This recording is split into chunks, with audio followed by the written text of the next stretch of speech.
I'm not an overly emotional gamer. I could rub raw onions in my eyes and they wouldn't even water. The only time I've ever cried during a video game is when I played Dead to Rights on the original Xbox when I was like 12 years old and I got to the pole dancing scene where you play as a stripper doing a pole dance routine, and I was just crying at the beauty of seeing some animated titty physics.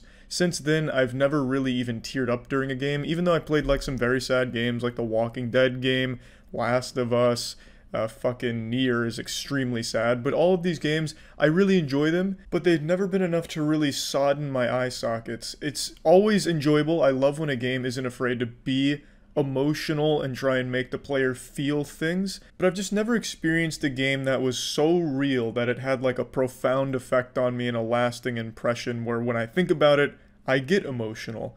That is until a couple days ago when I streamed a game called Before Your Eyes.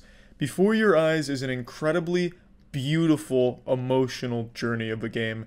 Now, I will say I didn't cry during the game, however, towards the end of the game, I was on the edge of losing my composure and tearing up a little bit. Honestly, if the game had just lasted maybe like 5 minutes longer in that final scene, I probably would have had a tear or two stream down my cheeks. Kind of like in anime when the main character hits the villain and the villain's like, ugh, it's been so long since I've seen my own blood. That's how I would have been with my tears. It was so powerful. The game's only about 2 hours long, and what it's able to do in those 2 hours is remarkable. It's able to deliver such a moving experience to the player, and it's really unique. So it has a very interesting mechanic where it uses your webcam to track your eyes, and when you blink, you jump forward in time. The game is about going through a young man's life, and when you blink, you go forward. So it's the battle of keeping your eyes open to really take in those powerful moments of the character's life, because you don't want to blink and miss something. I didn't know that going into this game. I didn't know fuck all about this game before playing it. It was during a stream where I was just playing some shitty games, and then someone recommended why not trying a good one, and I did just that with Before Your Eyes.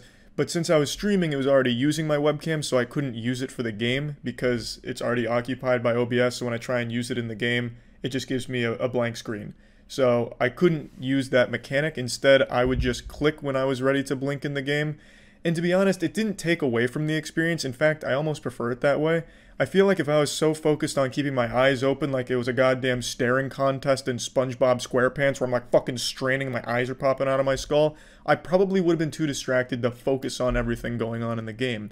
Having the relaxation of being able to click when I'm ready to move on really let me take in everything that was happening. But I do understand why having to keep your eyes open and force yourself to not blink so you can really relish those moments would also be just as powerful. But it didn't take away anything just being able to click when I was ready. I really enjoyed it still.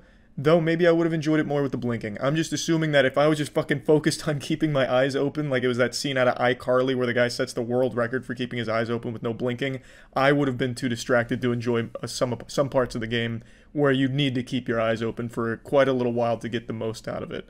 Since completing the game, I've thought about it quite a bit, and it's one of the few games I've played in my life where I think back on it and what the game was saying, the message it was delivering, and just the whole experience. Yes, there's games like Nier and Walking Dead, like I mentioned, that are sad games, but that shit's fantasy. You know, you're not gonna really have to worry about zombies or 10,000 years worth of a plague and robots and aliens and shit, you know? Like, those are sad stories, but the story Before Your Eyes is super real. It's not like, oh shit, my favorite character just got eaten alive by a zombie librarian, son of a bitch, what are the odds? It's a story that's grounded in reality, and without giving anything away about the game, it's a story that maybe a family has gone through in the real world, you know? It's just super special. And the game delivers its narrative beautifully.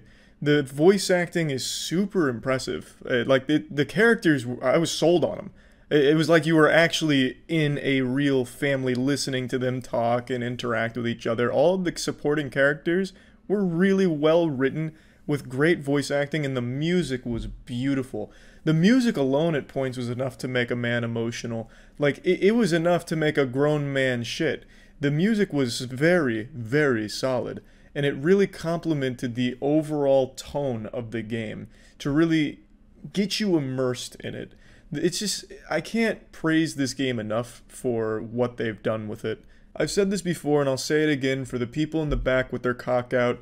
Video games, I think, are the best medium when it comes to getting someone lost in a story. So they lend themselves super well to an emotional narrative like Before Your Eyes. A movie can show you something sad, a book can make you read something sad, but a game makes you experience it and puts you right in the middle of it, the fucking meat of the story. You are the one that is influencing what is happening around you in the game, which is entirely unique compared to the other mediums that deliver powerful narratives. Now, there's nothing wrong with books and movies, unless, of course, you're reading like 50 Shades of Grey and shit, then there's something wrong with you there.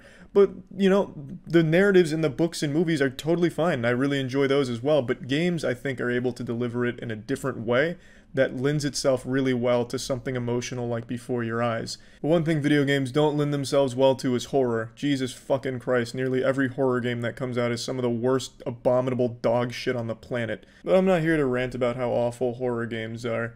Before Your Eyes is a game that I think does something extremely special and does it extremely well, but it's also not a game that I think everyone will enjoy because it's basically an interactive movie in a way.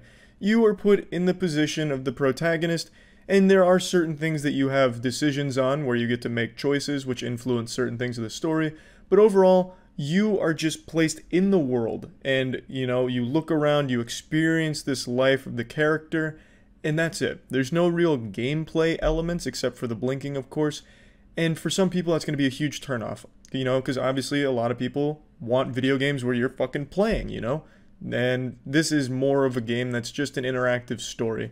And so not everyone's going to like the game, and I understand that. But if you just really want a great story and something that'll probably make a lasting impression on you, I can't recommend this game enough. Before Your Eyes is the saddest game I've played, but it's not sad in a way that makes it unfun or anything like that. It tells a very compelling narrative, and it just so happens to be a sad one. And I just really think the game is very, very well made, very well done. And like I said, it's the closest I've come to crying at a video game. Like, this shit was so good. And when I streamed it, the chat also loved it. There really weren't many people, like, not even people joking around like, oh, this game fucking sucks. I didn't see, like, any of that. It's a game where you just get lost in it, you know? Where it's just so strong in everything that it aimed to do. So I didn't want to moist meter the game because I wanted to make a whole video just talking about it because this was a really special experience for me to play this game. This was something that I thought transcended a simple review, and I wanted to really dive in and talk about it. So that's really about it. See ya. Last night, everyone's worst nightmares came true. The holiest of events was ruined live in front of tens of millions of viewers who all watched in horror. The Game Awards got trolled. All of us had to sit there, covering our eyes, cowering, trying to escape the pain from the epic super-style swag prank that was just executed. It was like watching a beheading video. It was painful. Traumatic, even. It reminds me of that Janet Jackson nip slip during the Super Bowl in 2004, except this time I'm an adult and I'm not aroused. To desecrate the Game Awards is to, like, deface and vandalize the Mona Lisa. Have you no respect, have you no shame at all? I'm sure all of you have seen this by now. I got to witness this live, and it was something pretty baffling. I'll go ahead and give a little context to what this is all about. The Game Awards is an annual show that's hosted by Jeff Keighley, and it celebrates the best games that came out that year and gives out awards, premieres, trailers for upcoming projects, and it's something that just a lot of gamers look forward to and have a good time watching. And last night, the prestigious Game of the Year award was given out to Elden Ring, which I'll give my quick take on. I fucking love Elden Ring. I think it is an absolute masterpiece, like a genuine triumph in the medium.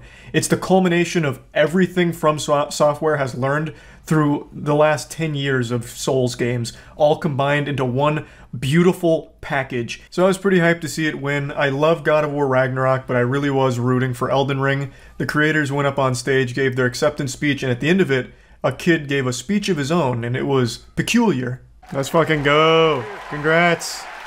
Yep. Well deserved. Well deserved. Hey, Matan. You know, real quick, I want to thank everybody and say that I think I want to nominate this award to my Reformed Orthodox Rabbi, Bill Clinton. Thank you, everybody. What the fuck was that? I don't know what that was. Was that like a... I don't... Was that like some kind of... Did no one know that he was on the stage? I thought he was like part of the production team. This has been such a special night, and I can't believe I don't know what the fuck that was. 2023 marks the 10th annual Game Awards, so we are lucky. Pretty weird moment. This was like the gamers equivalent to the Will Smith slap at the Academy Awards, except this time it was the spectators being slapped by cringe. But memorable cringe. This was all off the dome, completely off script, no teleprompter. In case you didn't really hear what he said, I'll say it again. He said, "I'd like to nominate this award to my Reformed Orthodox Rabbi Bill Clinton." It's just like an XD random statement, I think. I'm not really sure. But he was then escorted off the stage and, according to Jeff Keighley, even arrested after the show. Now, I don't know if he actually spent time in prison, like went to county jail, like behind bars in the Slammer, but if he did, he's been released since, because he's a 15-year-old kid that did this. He's been interviewed, and it seems like the motivation was a prank. Now, I'd like to show you what all went into this mastermind's scheme here, and how difficult it was to plan and execute this prank. So here's the Elden Ring team going around giving high fives on their way to the stage, and then there's the kid, coming in there like it's a secret boss encounter. Just walks down the aisle, no questions asked. He doesn't even go up at the same time as the team. He just comes from a different aisle. Then he just greets them on the way up, pats them on the back, and then stands behind them, waiting for his opportunity to strike. At least the kid let them finish their speech before he went up there to upstage them and try and steal the show. But goddamn, you have to wonder, what the fuck was security doing here? Was there even security on the premises? Like, what, were they asleep? What happened? You know, like, that's what a lot of people are focusing on now. Obviously, this event has steered the conversation away from the actual award winners and has instead put it on this in particular, because it's such a silly thing. The kid was standing behind them for so long. I just feel like as a security team, you would know who's supposed to be where, so when there's something that looks a little out of whack, you'd probably take measures to confirm whether or not that's accurate. I just assumed that kid was part of staff that was on stage to make sure everything was going off without a hiccup or something. But I clearly was wrong. So just a bit of a mistake here from the security team, because this could have been a lot worse. Like, if he didn't just go up there with the intention of saying goofy shit, like if he went up there with the intention of like stealing the award or hurting people, no one was stopping him, which is a pretty scary thought, and hopefully next time they'll take security a little more seriously. But I think another important thing to highlight from this is, with that nomination, Bill Clinton has now won more game awards than Call of Duty Modern Warfare 2. Now, I'll quickly address a pretty dumb take that keeps floating around from people that believe they're intellectually enlightened. Nothing's real, it's all fake, and they know it. They can see right through the scam. This was all a marketing scheme. This was all just a marketing stunt to get more eyes on the Game Awards. And let's dissect that for a moment, because that's not exactly the galaxy brain conspiracy theory you think it is. This would be the worst marketing stunt for the Game Awards, because it highlights a severe lack of security and makes it look irresponsible and put together poorly. By allowing a 15-year-old to casually waltz up on stage, rub the shoulders of the Elden Ring team and stand behind them, stand next to Jeff Keighley and have nobody intervene, like, that's a problem. Like, that could have just been straight up dangerous. Again, it's lucky this wasn't some, like, unhinged lunatic up there with the intention to do harm. This highlights a problem of, like, potential safety issues. Like, that could scare sponsors away. It could scare guests away. Like, this would be a terrible marketing stunt by the Game Awards. It just makes them look bad. This would be the worst idea. Like, that's just a stupid take. This was clearly a random kid who spawned in there like an NPC and then walked down the aisle to do this prank. And the security was lax enough that it actually unfolded the exact way he wanted it to. I just don't think that theory makes any sense at all when you really think about it for more than just 2 seconds. I know everyone loves to be the person who saw through the lie. Like, no, I knew it was fake the whole time. But in this case, I think it's as simple as it gets. It was a kid who wanted to make a big prank for attention, and that's all it was. Now, it's been almost 24 hours since this happened, and there has still been no word from Bill Clinton, which I'm a little disappointed by. The man just got nominated for a Game Award, and he can't at least hop on Twitter and say something about it? Now, I do believe it's possible that Bill Clinton is being advised not to speak about this situation because it's rather turbulent, but I have no doubt that he's honored to be nominated for that Game of the Year award, and I'm sure he wants to say thank you, but he's being told to put the brakes on it. I expect in a week's time we'll have a statement from Bill Clinton, and I eagerly await his words to see what he has to say about it. You know, I've always said Bill Clinton probably is a primetime gamer. You know, he probably tears up the battlefield in Fortnite. You know, he's out there hitting the gritty while playing as Spider-Man. You know, that's the kind of man that Bill Clinton strikes me as. So he was probably watching the Game Awards, same as the rest of us, and was just giddy with excitement when he received this out-of-left-field nomination. But yeah, anyway, I just really wanted to talk about this because this is one of those rare situations where I actually got to see this kind of thing live. I don't think I've ever had the privilege of watching one of these weird, wacky live TV moments actually happen live. So that was pretty cool. Yeah, that's about it. See ya. I've been actively following the Helldivers 2 situation over the last couple days, kinda just with my fingers crossed, hoping that Sony will change their mind about the awful decision that's tanking the game. But unfortunately, just like my height, it hasn't changed. And now it looks like it's probably too late anyway. Even if you started putting like a rabbit's foot up your butthole for some good luck, it looks like it won't matter. Because in the words of a great man, this is democracy manifest. The game has been removed from 177 different regions from Steam. So this ship is already sailed here. For those that don't know what's going on, Helldivers 2 is one of the most successful games of 2024, a game that I was personally so excited by and happy with that I made a whole video dedicated to singing its praises and just gushing grannies over it, about how rare it is for a game, especially a game like Helldivers 2, which is a live service game, and that title, live service, has a more negative connotation than the title Reddit mod. And yet Helldivers 2 went on to buck every dogshit trend that the gaming industry has been shoving down people's throats and found immense success. A massive, passionate community and a huge player base. It's an incredible game and they do everything right with it in terms of how they deliver new content. It's just so good. It was positioned to just be an extremely popular game that had a very strong community forever, as long as they kept up this momentum. And yet, a couple days ago, from out of nowhere, they were able to snatch defeat from the jaws of victory, thanks to Sony, mainly. There was an announcement that all PC players that were playing Helldivers 2 through Steam would now need to link their Steam account to a PSN account in order to continue to have access to the game. Now, this isn't unusual, and a lot of people were quick to point out, like, gamers are just spoiled, they're making a big deal out of nothing, this is a mountain out of a molehill, what a bunch of fucking barnacles here, this is all horseradish, why are people making an issue out of it? And while they're right that it's easy to link an account and it's not unusual, it's more common than the cold. If you play a game on Steam, sometimes you'll be forced to link to like a Microsoft account or, God forbid, a Ubisoft account. Like, this does happen a lot, but what they're not understanding about this case in particular is when Helldivers 2 launched, you did not have to do that.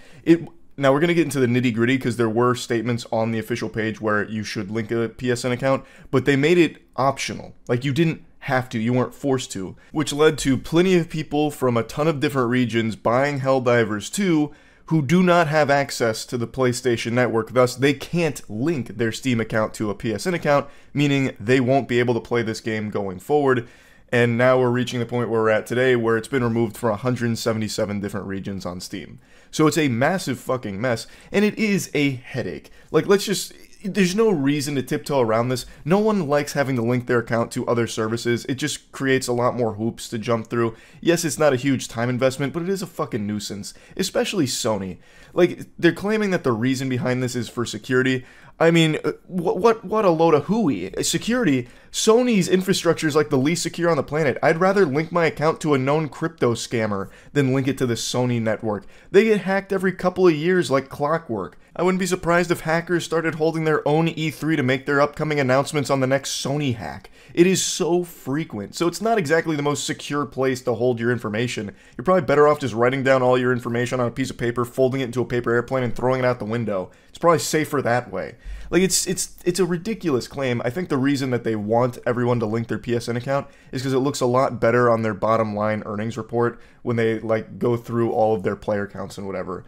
I think that's probably the reason behind it. Of course, I'm not 100% sure why, but they seem to really be adamant about needing these accounts linked, which has completely ruined the reputation of Helldivers 2 because it's made everyone mad. So it's been review bombed to shit. That got straight banished to the shadow realm. It used to have mostly positive reviews, like literally one of the video game industry's darlings. Now it's got negative reviews thanks to this change, and a lot of people are going to lose access to the game that they paid for, which is a problem. Now, there is refunds that are being offered, which a lot of people are taking, and it's just been a disaster for a game that is truly special. Helldivers 2 is such a good game, and it's now been completely tainted forever because of this decision from Sony. A fucking classic Sony L here. So let's dive into a bit more of the weeds. I actually think Ludwig did a great job covering the broad strokes of this, so I'm going to play a couple clips from his video. To the defense of Helldivers 2, this was on their Steam page since their launch 3 months ago. This is actually my screenshot. It says right here, requires third-party account, PlayStation Network, supports linking to Steam account. However, they did not enforce it. And if you go to the FAQ on PlayStation's own website, they would say signing into PSN is optional when playing a PlayStation game on PC. They have since changed this FAQ when they made this update today, and that's why people are not happy. Here's another page where it says, do I need a PSN account to play PlayStation games on PC? No, you do not, currently. Now, they have changed this policy, and they're now saying you gotta do it with certain games, including Helldivers 2, which has millions and millions of players. So as you can see, it was clearly posted that you would need a PlayStation account to play the game. However, it wasn't a rule that they were enforcing, and if you did any level of like digging on your own, you'd find that on their own official FAQs for Sony, they said that signing into it is optional. Thus, you would start to connect dots in your noodle like, oh, okay, so I downloaded Helldivers 2 on Steam. I'm not being forced to make a PSN account, thus this must be one of those games where it's optional to make one. I think I'll avoid doing that. I think I'll go ahead and press skip, which is something you can do or could do with Helldivers 2. So there'd be no reason for players to think that down the line they would change their stance on this. Like all of a sudden, hey, now you need to sign in here, Buster. You've been breaking the rules behind our back. Because they've made it clear that it is optional in cases. And it seemed like Helldivers 2 was one of those cases, which it was.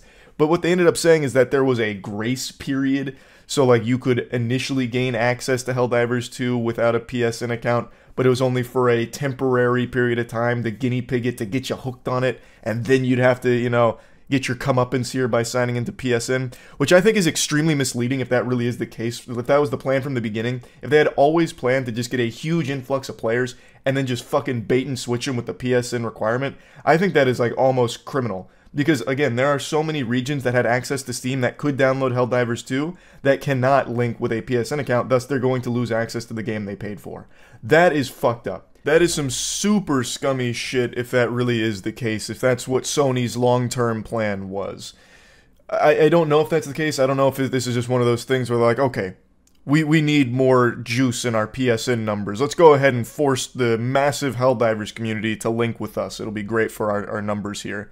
Like, that's probably the most likely answer, but still, it is a problem. Like, it's not so much, again, the concept of needing to link an account from Steam to another service. That's been here prevalent for many, many years. It's the fact that so many people could do it without that step, and now they're retroactively adding that requirement, and that makes it impossible for a lot of players to play the game going forward. That is the main issue here.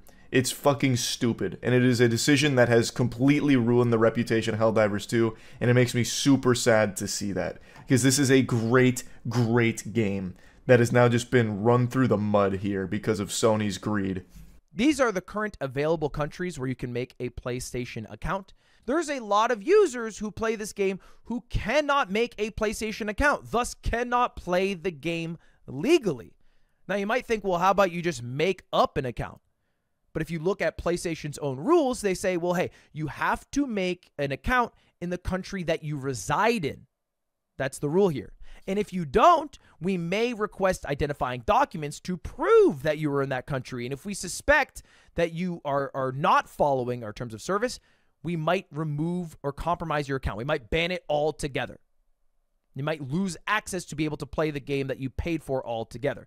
So basically, the only way for a lot of the user base to play the game is if they break the rules that Sony laid out, which is a little bit fucking dumb to me. It's a little bit fucking dumb to everyone outside of the Sony stupid tank where they're in there just like actually huffing moron potions. It's crazy how they wouldn't see this as an issue. So, as Ludwig states, there is a list of every country that can have a PSN account, and there's a lot of places absent from that list that have access to Steam, have a lot of players for Helldivers 2, and will not be able to make this PSN account. The only way around it is to make a fraudulent PlayStation account, flub it a bit, which breaks Sony's rules, and you could lose your account because of that. So they have no options except to stop playing the game that they love. It's a problem, and it's an entirely avoidable one that didn't need to happen in the first place. Sony could have just continued to ride this cash cow into the sunset. Helldivers 2 is a smashing fucking success. It is a colossal achievement, and they have found a way to wipe their ass with it. And my heart absolutely breaks for the passionate team behind Helldivers 2. Now, initially when this stuff started happening, one of the community managers kind of made a fool of themselves. I'm not even going to bother showing the screenshot. I'm sure you all know what I'm referring to here. They put on the clown makeup for a second, but shortly after that, they all did start wiping it off when they realized the actual problem isn't the 120 seconds it takes to create a PSN account and link it to Steam. The problem is retroactively having to enforce that rule, which kicks out tons and tons of their players. And there are plenty of players who just do not want to make a PSN account because it's not a secure database. Like, I think that's also a totally fine perspective to have, because they do get hacked all the fucking time. So, like, they get hacked more than, like, a terminal in Fallout 3. So, like, I do get that perspective for people that just do not want to do it because they want to keep their data safe. Thus, they're just going to drop Helldivers because they don't want to deal with PSN. But the core of it, it's just the principle of Sony coming in here and ruining the fun. Changing something that didn't need to be changed in the first place. They could have just sat back, put their hands under their thighs, kicked their legs in their corpo high chairs, and just been like, you know, hey, we're happy Helldivers is bringing us so much money. Thanks for doing all the hard work while we just get a royalty on it. Like, it could have been so easy. It was so easy. And now they've made it really hard for themselves, and in the process, they have tanked an incredible game's reputation. But anyway, that's kind of the gist of this situation here. I don't think Sony's going to walk back these changes. I think it is too late for that since it's now been removed from Steam in so many places. I just don't see them changing their mind on it. And I think Helldivers is going to continue to kind of bleed out here as more and more people leave. And it just, I don't know, that sucks. It's such a good game, and it just didn't have to be this way, Sony. You killed it. You took it behind the barn and you put it down. Ugh. It was so unnecessary. But anyway, just want to talk about it a bit. That's it. So yeah. Blizzard and bad decisions. A combination more iconic than peanut butter and jelly. They're no strangers to making the most bafflingly awful choices they can with their products and their community, but today's is a little special. They've decided to start cracking down on profanity in Overwatch, a game that is rated T for teen, not W for weenies. It's rated T with mild language being one of the reasons, so there's already some swearing present in the game by default. However, if a player, like a human being, engages in some naughty language, they can just get banished to the Shadow Realm for it. So collegiate Overwatch player has been banned for 30 days after saying fuck and shit in his chat logs, a decision that will end his college career as he will be unable to participate in his last tournament. It's a complete non-issue. It's not like he was spamming slurs or anything. He said some simple swear words. Club Penguin was more lenient on cussing than Overwatch, it seems. Getting banished to the Shadow Realm because you said shit in-game is incomprehensible, especially a competitive game like Overwatch. That's going to happen, and yet for some reason, the hall monitors at the Blizzard support staff are left aghast, literally shocked, that people would say the word shit in-game. And they stand by this decision, by the way. It wasn't a mistake. They actually fight tooth and nail trying to explain that they don't appreciate and will not allow profanity in Overwatch. Despite having a profanity filter, no F-bombs are allowed for the player Derpy, and by extension, any other player, from what I can tell. They seem to make it a blanket statement that profanity is truly the devil, and it's not welcome in the holy household of Overwatch 2. It was upheld, templates are all you're going to get, appeals aren't for a discussion. In this particular case, profanity. F-bombs in any form are not acceptable. PJ. PJ is obviously the initials of the individual that mishandled this case, but I really think it's more applicable if it stands for profanity janitor. Like, they just have one kind of expert who's perpetually offended by any kind of foul language, and they just sick the hound on the entire Overwatch community, making sure that he goes on a banning rampage if you start saying things like fuck in the game. So anyway, they seem very upset at the idea of F-bombs in Overwatch. So, a user pointed out, why would you even have a profanity filter if using profanity is a bannable offense? Why not just blacklist those words and lead to a chat ban instantly? Why even have a profanity filter? Which is a great point. You have to turn off the profanity filter, meaning you are making the conscious decision to see some less than stellar language being tossed around, less than proper words. Why would you ban people for turning it off and then using those words? You wouldn't even have the profanity filter in the first place. This just showcases how this has truly come out of nowhere. It's a fucking stupid decision. But here, let's dive a little bit more in depth on exactly what's happening here. Overwatch 2 players are getting banned for swearing and they're not thrilled. Blizzard's customer service is in hot water after a series of exchanges about Overwatch 2's profanity rules caught the attention of the community and subsequently went viral. Apparently, profanity of any kind is considered against the hero shooter's code of conduct, and if someone reports it, seemingly regardless of context, you will get banned. The Overwatch community isn't thrilled with this new ruling, nor Blizzard's customer service representative's response. The saga started on April 12th when user Derpy82 posted a tweet asking for a response from Blizzard about their Overwatch 2 account being banned. The user attempted to use the native customer support features, figuring out why they were banned. It was only getting automated responses. It was in accordance to the terms. Yeah. I thought this was a professional player. I thought that's where it started. Blizzard's customer service representative responded to the post saying the ban was enacted due to inappropriate language in text chat, including the use of the F word and SH word, which is fuck and shit. Not exactly the most extreme profanity. He's not dropping slurs. Coming from a game where half the playable hero roster swears, and one of them even has the initials BAMF, which is badass motherfucker, on their belt. It's an odd blanket rule to throw over Overwatch 2, but nevertheless, it is the code of conduct which means, or that mentions, you may not use language that could be offensive or vulgar to others. The customer service rep pointed out that it is literally in the first section of the code of conduct under communication. Response to the tweet has largely been mocked for considering profanity inherently vulgar and for the flippant response from customer service. One user said that Blizzard should be banning people who use slurs and send death threats over people using profanity, to which customer service account responded in a since deleted tweet, then report them, Joy. Wow. That was tough. That was hard. As you can imagine, this was not warmly received by community members like streamer SK. Did Blizzard hire a bunch of youth pastors to run Blizz CS account? Why are they so concerned about policing people for saying fuck and shit in Overwatch all of a sudden? There are more than enough people dropping slurs and being weird in match chat for you to keep your jobs. That's so true, though. That is a really weird thing to get hung up on. Blizzard keeps doing their best to kill Overwatch. It does seem like it. It really does seem like it. Banning the people still left in there. No swearing on my Christian Minecraft server vibes. That is the vibe here. I really wonder why. I feel like they're trying so hard to make it the safe space that they're aiming for, and they've made it the most aggressively toxic place and like the most fearful place, or even just out of context words like shit are enough to get you banned. That's like the most unsafe place imaginable for everybody. Blizzard can't stop taking L's. Not when it comes to Overwatch, it seems. They made one really good change with their esports league, dropping Owl entirely and changing that. But man, everything else, what in the fuck?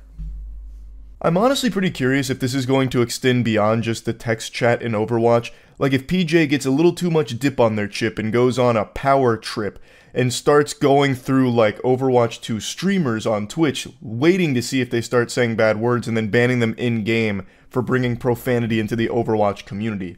I feel like it's not that far-fetched. They clearly don't want swearing in their Overwatch 2 environment.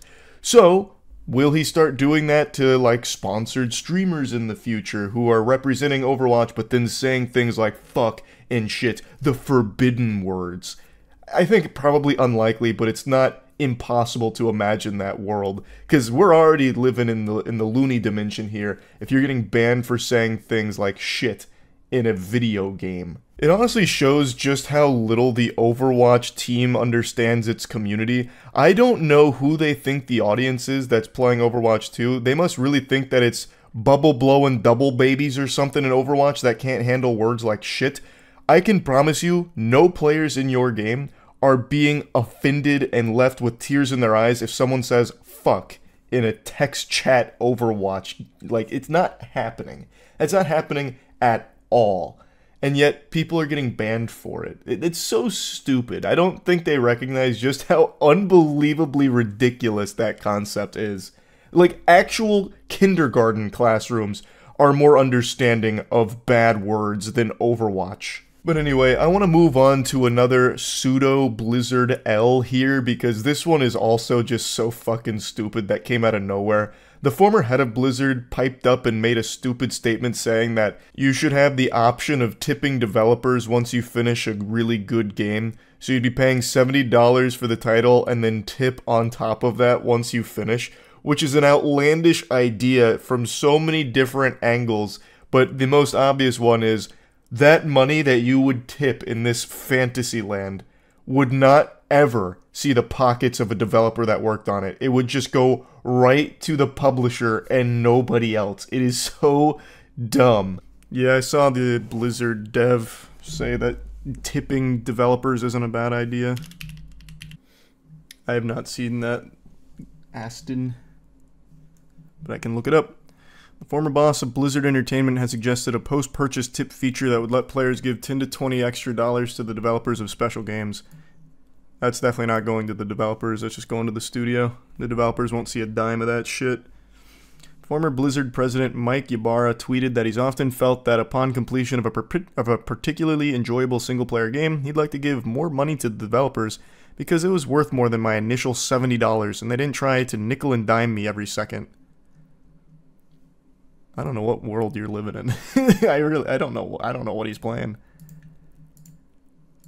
Most of the $70 games that are coming out are really kind of half-baked and focused on trying to nickel and dime you.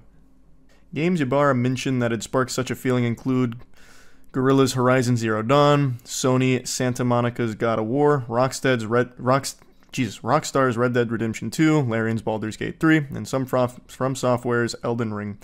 I know $70 is already a lot, but it's an option at the end of the game I wish I had at times. Some games are that special. It's fair to say that the reaction to the suggestion is mixed, with many people saying they're already forking out plenty of money for video games. Others have pointed out that some game platforms such as itch.io already allow tips, and that small indie developers often use established platforms for donations. Many have also pointed out that any extra revenue generated through these tips would invariably end up in the pockets of the publishers as opposed to the developers themselves, at least for the majority of AAA releases, and if such a system were to hit the likes of Steam, the PlayStation Store, or Xbox Store, would Valve, Sony, and Microsoft all expect a cut? Yeah, of course they would. 100%. It's a stupid idea. On the other hand, others have backed the idea. Paul Kilduff Taylor, what a name, Kilduff Taylor, of Mode 7 Games tweeted, "People have discovered various ingenious ways to be angry about this, but adding a pay more if you want option to major stores would straightforwardly be excellent for devs. It works very well on Bandcamp." Yeah, it works well on Bandcamp because it's people independently releasing those projects. They actually see the money, the pay what you want model. The devs aren't going to see this shit. Like it mentions up here, the platforms are going to want to cut, and the publishers are mainly going to get that tip. Doesn't help the devs at all. No, this isn't like a real thing they're implementing or anything. This was just the former Blizzard heads saying that it's a cool idea. Ybarra ended his post acknowledging that the tipping idea won't be for everyone. I know most will dislike this idea, he said. By the way, I realize we are tired of tipping and everything else, but I view this different from a pressure to tip type scenario many face and give feedback on. I don't know why you'd view it differently, it's kind of just the same thing. They've added tipping to self-checkout machines, man. Tipping your landlord. Ugh. That was just a meme. That wasn't like a real movement they were trying to make. How else do we keep the robots in check? Yeah, I tipped the Walmart self-checkout machine as an investment into my safety in the future. He'll remember that. Tipping in general is just crazy to me. As a European, nobody's job should depend on it. I know, man. It's tragic. But it's not like there's nothing to really do to fight back against it. If you refuse to tip, the only person you're hurting is like the normal person that's working the job. So I always tip a lot. But I really do hate that they're not paid a decent wage for the work they do and instead have to rely on people to tip. It's fucking stupid. It is so stupid. RNG income. True. Yeah, RNG income. Some owners of places take the tips behind closed doors. The gaming space is in a pretty weird spot right now with so many bad decisions happening so quickly, it's just leading to this avalanche of garbage. Like, I don't think Mr. Magoo could make as many horrible decisions as these video game executives have been recently. We just saw it with Escape from Tarkov doing their best Voltorb impression and using self-destruct on their entire company and game by being overcome with greed and leading to the absolute destruction of their product that they had built up over the course of years and ruined the trust of the community. And then immediately after that, Sony decided to do something even stupider by activating the Orb of Confusion and trying to find a way to ruin one of the most successful games in recent memory with Helldivers 2. They went full-blown like Brain Offenheimer, now I am become Death, destroyer of games, and made a greedy decision that nearly ruined Helldivers, and then they had to break out the ukulele for their public apology press tour here. It's just like, it's like they got offended that someone did a worse job than them, so they found a way of one-upping it. And then from out of nowhere, sneaking in from the shadows, we have the dumb assholes at Xbox going, wait a minute guys, check this one out. And then made a clown of themselves, like fucking fools, publicly eating shit, making terrible decisions. It's like a Royal Rumble, where more and more AAA industry companies keep coming forward and make decisions that beg the community to throw pies and tomatoes at their faces. Yesterday they announced there'd be some closures coming to some studios under the Microsoft umbrella. Arcane Austin, Alpha Dog Studios, Tango Gameworks, and Roundhouse Games were banished to the Shadow Realm. And that means that Xbox has now closed more studios than it's released games this year. That is an embarrassing statistic. They are more likely to close a studio than they are to release a game at the moment.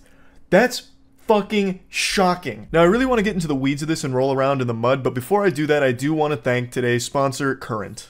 Big thanks to Current for sponsoring this video. I think a lot of you are probably familiar with Current. We worked with them a lot in the past, and they have a lot of great products. The new one is an absolute game changer. It's called Paycheck Advance. When you start banking with Current, you can access up to $500 before payday once you qualify. Paycheck Advance is free, or you can instantly withdraw cash for a small fee.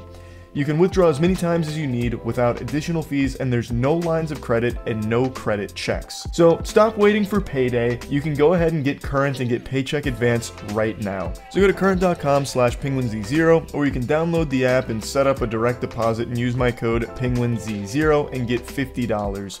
Terms apply. You can also click the link in the description below to get started so you can try Current and build your money future. Current.com/Penguinz0. Thanks again, Current, for sponsoring. By far, the biggest criticism that Xbox has faced over the last decade is their lack of games.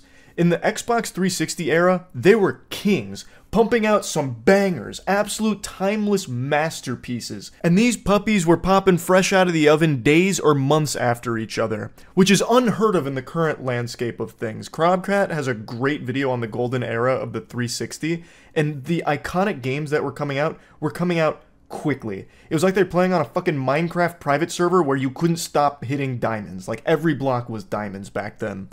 And now look at it. It's such a fall off. The Xbox exclusive release schedule looks more empty than that room Squidward went to be all alone. It's sad to see it in that state. They just don't make mini games anymore. They are by far the worst out of all the major players. And it's not even really close. They do still have some exclusives that come out, but it's very seldom. So anyway, the fact that they're closing studios is a big alarming red flag for a lot of gamers because they're just struggling, clearly struggling. Not just them, the whole industry is, but Xbox in particular just cannot get it together. When they do, by some miraculous divine intervention, release a game, an exclusive, they haven't been that good, like Redfall. Redfall became the joke of gaming last year. And speaking of Redfall, that gets to one of the studio closures, which is Arcane Austin, the studio responsible for that blemish, that absolute festering wound on the AAA gaming space. They shut down that studio because that game flopped so hard for them. They didn't even give them a second chance. And keep in mind, Arcane Austin didn't want to make the Redfall that we received. That was put upon them from everything I've seen. All of the evidence points to them working on that game because they were forced to. And that brings us to what has by far been the scariest studio closure, which was the shutdown of Tango Gameworks, which is the studio behind Hi-Fi Rush. Hi-Fi Rush is by far Xbox's most positively reviewed game in years. It was a darling. It was a game that everyone appreciated, everyone had nothing but praise for, and absolutely one of those games where people were like, Xbox might be back. Finally, a good game. Finally, an exclusive that's not dog shit. And then they shut down the studio that made it. It was reviewed tremendously. Everyone loved it. And they still shut the studio down. They took it behind the barn and put a bullet in its head. There's a quote in that article that says we couldn't be happier with it. Like, they were pleased with its performance. But I guess it just wasn't enough. And a lot of people are blaming Game Pass. Game Pass is a really good deal for gamers. I've said that since the very beginning, since the genesis of Game Pass. That shit slaps. It is crazy value. That'd make your fucking head spin. And I always said, I don't know how it's profitable for them. And I don't think it is. I actually am starting to get behind those tinfoil condom conspiracy theories that Game Pass is actually ruining some of the game studios because their games are getting put on Game Pass, thus people aren't paying full price for them or anything, and it's making their sales numbers look weaker because why would you pay full price for Hi-Fi Rush if you could just sign up for Game Pass and have access to it for free, basically, right? Like, it's one of those things that doesn't reflect great on the sales numbers of the games that are on there. And I really think that this is great proof of that. A lot of people played Hi-Fi Rush. This was a game that was being streamed out the wazoo from what I recall. Everyone was talking about it for a while. It was the hot button topic of conversations that Xbox has finally delivered something great and for the first time in a long time. And now fast forward to today where they're shutting the studio down. So the performance, like financially, must not have been that great, which is surprising.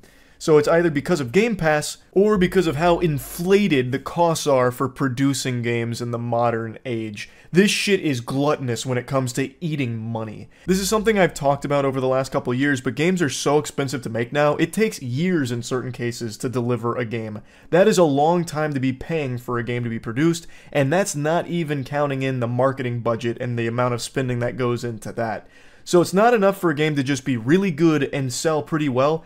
It needs to sell extraordinarily well or have some built-in lifeline monetization where you can continue to make money off it long term, so it's not relying on just the initial sale of the game. You bake in these monetization schemes that can continue to tap into people's piggy banks and milk their titties dry for their allowance as you give them these cosmetics and loot boxes or whatever you're putting in there. So that way you can try and make that money down the line and turn a profit. Because it is so hard to break even on games right now, you'd need to move millions in a lot of cases. To have a profitable game in the AAA space, you have to outsell the Bible, basically. It's not easy. And it's leading to so many problems in the industry, which is why they seem so desperate to find new greedy ways of monetizing it. It is in a terrible place, which is why indie games are flourishing. Indie games are picking up the slack and they're crushing it. Indie games right now are the best games on the market. Now, this Bloomberg article has more information here. This is from Jason Schreier and Dana Bass, who worked together to dig into the details of what's going on there. Executives felt stretched too thin trying to manage every team. The studios had just released games and needed to staff up to be able to start work on new ones, and more cuts will occur at an individual level with staff offered severance packages within Bethesda proper. As far as studio shutdowns go, Booty said that the company's studios have been spread too thin like peanut butter on bread, and that leaders across the division had felt understaffed. They decided to close these studios to free up resources elsewhere. Now, Booty is referring to Matt Booty, who's been in charge of Xbox Game Studio for a while, and his name is so fitting for this situation because this is just ass. This Booty can't stop shitting the bed at Xbox right now. And Mr. Booty goes on to add that Redfall's failures were not the reason as to why the studio was shut down, which is a whole load of horseradish. That is just a lie. He is just telling a fib right there. It was intimated with Arcane Austin, Tango Gameworks, and Alpha Dog all just having put games out that it was tied to timing more than results. Tango had just put out the critically acclaimed Hi-Fi Rush and Ghostwire Tokyo titles. Arcane Austin put out the aforementioned Redfall, and Alpha Dog had released Mighty Doom. Roundhouse had been working as a support studio and will be absorbed into ZeniMax Online to work on their projects instead of being closed. Which is still basically closing that studio in my opinion, but I guess not technically. But anyway, these closures come less than 6 months after Microsoft laid off 1,900 Activision, Blizzard, and Xbox employees, and just months after Sony closed some of its own game studios and laid off around 900 employees. So these layoffs are just happening at an alarming rate with all this turmoil in the gaming space. And then I saw this headline that popped up today from The Verge. Microsoft says it needs games like Hi-Fi Rush the day after killing its studio. So the goofball Matt Booty came forward wearing the dunce cap and said in a town hall discussion, "We need smaller games that give us prestige and awards." Brother, you are dancing on the grave of one of the studios that delivered just that. Hi-Fi Rush was a small game. It was critically acclaimed. Everyone loved it. It won awards. Like, it was exactly what you were describing. You just buried them 24 hours ago, and now in your post-mortem, post-nut clarity, you're scratching your chin. We need some smaller, less expensive titles that can be extremely good and really punch above their weight class, winning awards, being very prestigious. Let's try that approach. That's something we haven't tried before. I could be a pioneer, a trailblazer with this approach. Like, it's a no fucking wonder Xbox is so disheveled and all over the place and can't get their act together. Matt Booty is suffering from amnesia. Like how in the world could you make this statement after you just shut down the studio that did exactly what you described? AAA gaming is such a mess. It is a disaster, and I think it's only going to continue to get worse. There are rumors, of course, of more layoffs coming at Microsoft and more studio closures perhaps down the road. I wouldn't be surprised. I also do think we're going to see more on Sony's side with them having more layoffs and all that, but I guess we'll just have to wait and see. It's just too unsustainable at the moment with these big budget AAA studios right now and the publishers behind them making awful decisions for them down the road. So, yeah, just wanted to talk about this a little bit. That's it. So, yeah. The story of Overwatch is like a Shakespearean comedy where it's not so much ha-ha, like laughing kind of comedy, more so just tragic. Just a completely horrific series of blunders that you can't help but point and at least giggle at. But overall, everything that's happening with Overwatch right now is entirely its own fault. I already made a whole video talking about the pathetic fumble of Overwatch 2, how they just completely slapped down the campaign and basically just annihilated it like the asteroid to the dinosaurs. It's extinct. The Overwatch 2 campaign, the single player, you know, the #1 selling point of Overwatch 2, the thing that made Overwatch 2 a sequel, they just completely are getting rid of. And now you're being drip-fed little bits and pieces of what that content once was in the seasonal storyline PvE shit. So it's pathetic. A shell of what it was supposed to be, and it just keeps getting worse. Overwatch League, the esports scene for Overwatch, is imploding. Now, it's not completely dead yet, but it looks like it's on its deathbed. It looks like it's getting out its final ooh-rah here, and it's going out sad. It's actually pretty wacky. I haven't read this article on it. I wonder if this gives the full overview. Let me see. 6 years after the Overwatch League was formed, dark clouds loom on the horizon, but is OWL coming to an end? As the esports industry continues to navigate a dark period, commonly referred to as the esports winter. Jesus, that's embarrassing. Please don't call it that. This is just very natural for a highly inflated industry. Everyone knew this day was coming. They just kept kicking the can down the road. Oh, here we go. The 12 initial teams paid $20 million to enter the league in 2017, with the price of 8 expansion slots rising to as much as $35 million a year later. Actual, full-blown scam. Big thanks to Rocket Money for sponsoring today's video. Rocket Money is an all-in-one finance platform that allows you to save more and spend less. Rocket Money allows you to manage subscriptions, lower bills, build a custom budget, and grow your savings all in one place.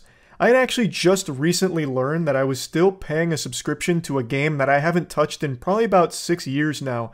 And thanks to Rocket Money, I was able to notice that and cancel it easily, with no headache and no hassle whatsoever. Rocket Money can also help lower your bills by uploading a photo, tapping a button, and it'll negotiate bills for you, from internet service bills to cable and phone bills. You can also set your own budgets to help keep everything in line, so that way you know if you're getting close to exceeding them, because you'll get a notification from Rocket Money, and it helps you visualize your spend-to-earn ratio by month, quarter, and year. Overall, Rocket Money is a fantastic all-in-one finance platform with tons of tools and features that can really help you out. So if you want to get started, you can get a free trial by going to the link in the description below, or by going to rocketmoney.com/moist to start trying it for free, or you can unlock even more features with premium. Thanks again to Rocket Money for sponsoring this video. I brought this up multiple times after starting Moist Esports, because not a lot of people, like very few people, but a couple of people asked if we'd have any interest in Overwatch, and I said even if like we did really like the competitive scene a lot, super passionate about it, there is no world where we could afford the buy-in. And I said it was like 20 million, and chat was like, "You're so wrong. No way. No, it's not. You're lying." Despite big ambitions and the extravagant sums of money involved, the Overwatch League has lost steam over the years, failing to ever eclipse the viewership it achieved at launch. Multiple factors have contributed to this, from the controversial YouTube exclusivity deal to the 2020 global health and travel crisis, to the allegations of abuse and harassment at Activision Blizzard. I don't know how much the YouTube exclusivity deal mattered. Even if it wasn't and they were still broadcasting on Twitch and YouTube, well, actually they wouldn't be able to under Twitch's new rules. That'd be illegal. That's forbidden. Okay, let's just assume they never had the exclusivity though. I don't think it would change. The interest in the game overall has been declining. And the esports sector of any game is always just a pocket. It's not the whole community. So it's kind of a niche within the community itself already. I don't think it would have mattered that much. Viewership in the Overwatch League has been in free fall. The recent 2020 spring stage qualifier had a peak of 118k and an average of 55k, a huge drop off from 437k and 140k from Season 1. Do they do drops? Because this is actually a lot higher than I would have expected it to be. That's actually higher than the LCS. I imagine they do drops in order to gamify it a little bit to cheese some viewers. They do? Okay, that makes sense. With no clear path to profitability and Activision Blizzard in the middle of acquisition by Microsoft, the Overwatch League could be on its last legs. It is. I hope they cover it. Yep, it's right here. As of July 20th, there's no confirmation that the Overwatch League is coming to an abrupt end. However, this possibility has become increasingly likely since Activision Blizzard released its second quarter earnings report, and the document revealed that OWL teams will vote on a new operating agreement at the end of the current season. A team that opts out of the league will be entitled to receive $6 million in termination fees. This means that if all 19 franchise teams decide to withdraw from the league, Activision Blizzard will pay a total of $114 million in termination fees. They're literally paying you to leave. They're like, please leave, we will even pay you to get the fuck out. Everyone will take it. I really think every single franchise team will. But imagine one that has so much money that they want to be petty. They could not take it and basically just hold the Overwatch League hostage, I think. Which would be fucking amazing. Just one team. The Bumblefuck Scoremasters, the last Overwatch League team holding out, refusing to take the buyout. It's like when a city's trying to buy like a dilapidated house in order to build around the area, and the owner just won't sell. It's like that scene in Better Call Saul, actually. But with an esports squad. In the city case, I believe the government can forcibly take it. I don't think so. I'm not an expert, but this is very personal, actually. My university, the University of Tampa, they were doing some rapid expansion, and they were buying up a ton of houses and a ton of property around the area in order to keep building the university out over the last 10 years. There is still, to this day, last I checked, although it's been about a year now, so maybe it's different, one house in the middle of all of it. It's right before their lacrosse field, right next to their gym, and right in between their dance studio. There is one fucking house that they cannot buy because the owner will not sell. He refuses to sell. He's had it since like the fucking 30s. That shit's been there since the Stone Ages. He will not sell it. Apparently they keep offering and he just says no thank you. And he keeps his house planted in the middle of everything. In a sea of university students, there is one 2-story rough shape house that they cannot take from him, I guess, because he is not selling it. Unless he did over the last year. Like I said, it's been about a year. I hope he didn't, though. I really hope he didn't sell it. After spending between 20 to 35 million in franchise fees, plus millions more in operating costs over the years, many teams may simply opt out of the league and take the termination fee to stop the bleeding and recoup some of their losses. Independent reporter Jacob Wolf reported in May 2022, Activision was still owed approximately $400 million in unpaid franchise fees from OWL and CDL, as payments were deferred during lockdowns.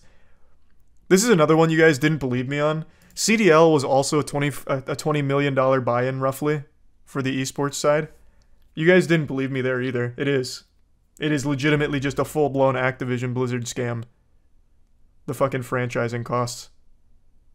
In May 2023, the Sports Business Journal reported that Overwatch League had agreed to waive the outstanding franchise fees for all teams. At the time, the OWL teams still owed anywhere between $6 and $7.5 million to the league. According to Activision Blizzard's most recent financial report, the Overwatch League revenue represents less than 1% of the company's consolidated net revenue. This came only 2 months after the company stated that the Overwatch League and Call of Duty League continue to face headwinds which are negatively impacting the operations and potentially the longevity of the league under the current business model. There is no business model. The business model was hose these organizations for a massive franchise spot buy-in and nothing else. There is no business model. Esports is not a business. It's just net loss forever. Literally forever. No one's figured it out yet. No specific date has been announced as of yet. All we know is that the team owners will vote to either continue in the Overwatch League under a new operating agreement or walk away and receive a $6 million fee at the end of the current season. The 2023 Overwatch League season will come to an end with the LAN finals scheduled for September 28th through October 1st, and the event will take place in Toronto, co-hosted by the city's franchise Toronto Defiant, and feature the top 5 teams from the West, top 3 from the East. The winner will take home $1 million.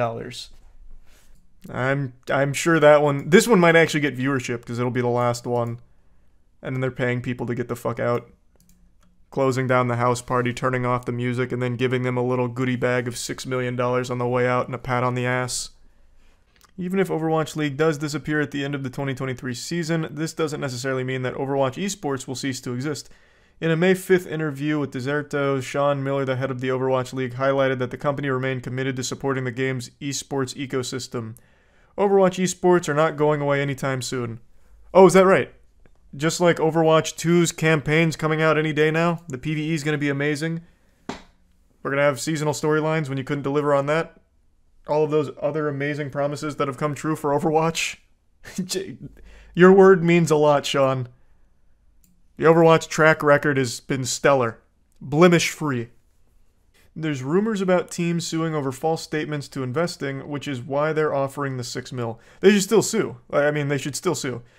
This article hasn't mentioned it yet, but they apparently also laid off most of their staff, like their esports staff, for Overwatch. I read that earlier today, but maybe it comes in towards the end of the article.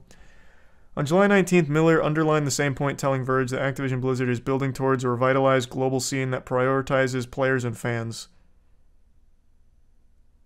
As opposed to what? Prioritizes what? Like, this is esports. Players and fans. There's nothing else. Like, I mean, I guess you could prioritize money, but you've done a terrible job with that, too. Like, this is a nothing statement. This is legitimately a nothing statement. This means nothing. He added that the company could be taking elements from other esports leagues when designing the future of Overwatch esports. One such league is Overwatch Apex, a tournament series in South Korea organized by cable TV channel On Game. Between 2016 and 2017, Apex came to an end in late 2017 when Blizzard announced that Overwatch Contenders would operate in 7 regions, and it was rebranded as Contenders.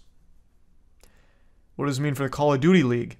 It's unclear at this point how the cancellation of the Overwatch League will impact its sister, But what is clear is that the recent round of layoffs at Activision Blizzard has affected workers who were involved in the CDL operations. CDL senior producer Nicholas Henshoden was among the almost 50 people who were let go earlier this week. On Twitter, he said that he and his entire content team had been laid off, and he'd been with Blizzard since 2017, working with Heroes of the Storm and Overwatch before transitioning to Call of Duty. Yeah, they don't really have an esports staff. They're slapping them. On the July 14th episode of Nadeshot Knows, 100 Thieves president and COO John Robinson presented that all CDL teams will be in a relatively healthy position by 2025. That's a good thing for the league overall, for all businesses to go through that transition of getting to break even. If you say so. How are they getting to break even by firing all of their staff and paying people to leave the league? I understand this is for Call of Duty, but this is not showing me signs of any kind of health around the corner for the company in the esports sector. Which is not a good spectator game. I'd be inclined to agree with you. It's not the best spectator game, mainly because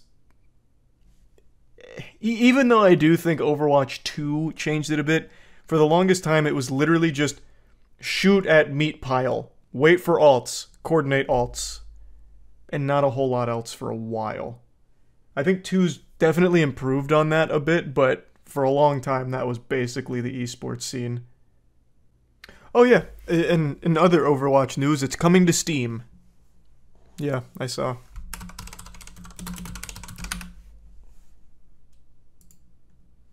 Oh, actually, it's coming to Steam much sooner than I thought. August 10th. Overwatch 2's coming to Steam. To me, that sounds desperate. Very desperate. Those player count numbers must not be looking good.